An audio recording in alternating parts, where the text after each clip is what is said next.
Muy buenas noches, saludos cordiales. Mi nombre es Alex Vallejo, del segundo semestre Paralelo 2. El presente video es con la finalidad de realizar la tarea número 1 del proyecto formativo de Ciencias Penales sobre las definiciones doctrinarias del contrato social, de ius poniendi y del derecho penal, y cómo se relacionan estos términos en la concepción práctica actual. Vamos a empezar. Empecemos por definir lo que es el contrato social. El contrato social, de acuerdo a la bibliografía revisada y de acuerdo a los proyectos formativos anteriores, pues hemos establecido que es un acuerdo realizado en el interior de un conjunto por sus miembros, como por ejemplo el que se adquiere en un Estado en relación con sus derechos y deberes y con sus ciudadanos.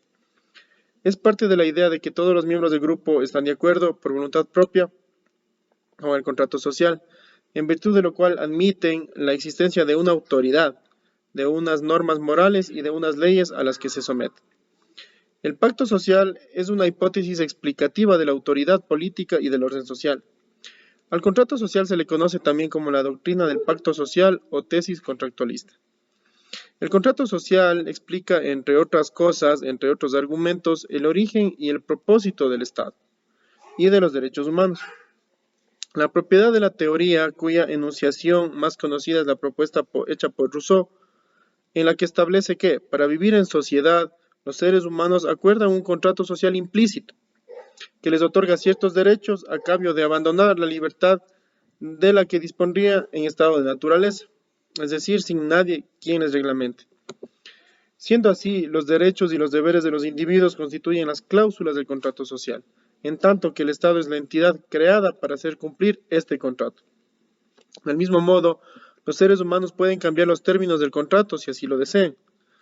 Los derechos y los deberes no son inmutables o naturales. Por otro lado, un mayor número de derechos implica mayores deberes, y viceversa, menos derechos, menos deberes. Vamos a hablar sobre la otra definición, que es de ius poniendi.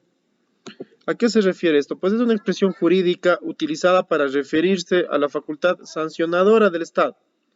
Se traduce literalmente como el derecho a penar o el derecho a sancionar en el cometimiento de delitos, ¿no? La expresión se utiliza siempre en referencia al Estado, frente a los ciudadanos.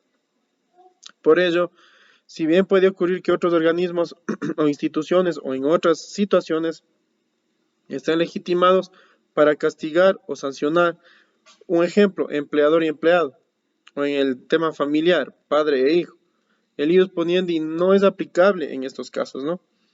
Con estas dos definiciones vamos a pasar a definir lo que es el derecho penal, igual conforme la bibliografía revisada y las tutorías que se ha recibido, ¿no?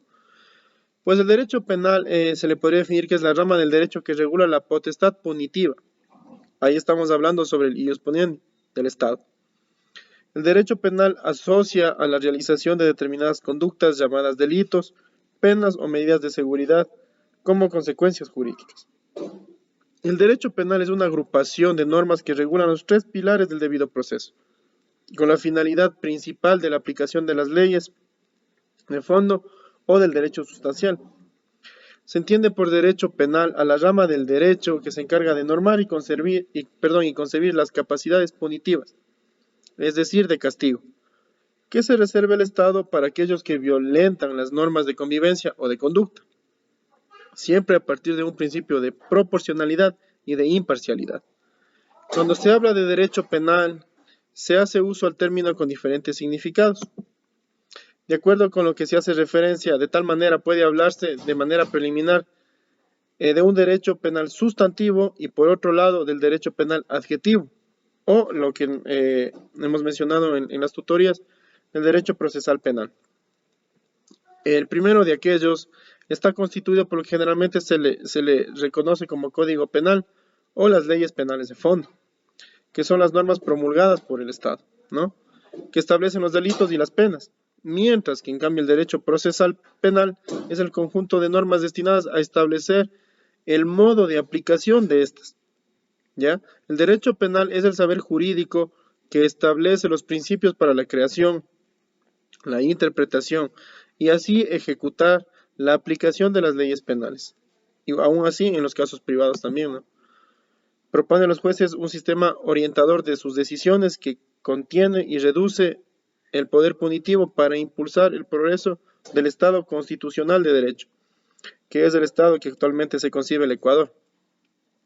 Hablando de estas tres definiciones, ¿cómo se relacionan estas definiciones para poder tener una concepción práctica actual? Pues estas tres definiciones están relacionadas directamente, es decir, tienen una correlación directa, puesto que para tener una definición completa de lo que actualmente abarca el derecho penal, se debe entender la definición y la aplicación de la potestad punitiva o el ius ponendi. Es decir, la capacidad de establecer castigos, hablando de épocas antiguas, no de edades anteriores a la que actualmente estamos, y de sanciones o penas, hablando de la jurisprudencia actual, conforme las leyes, los reglamentos, los códigos que fueron hechos y publicados para el efecto. Por otro lado, el contrato social, al establecer en sus cláusulas los derechos y los deberes de los individuos y al determinar que el Estado es la entidad creada para hacer cumplir el contrato, pues son definiciones doctrinarias esenciales y conformantes para hablar del derecho penal actual, puesto que su aplicación en la práctica actual corresponde a una serie de modificaciones a lo largo de los años conforme a la idiosincrasia de una sociedad fluctuante y de acuerdo al mundo globalizado en el que actualmente vivimos. Muchísimas gracias.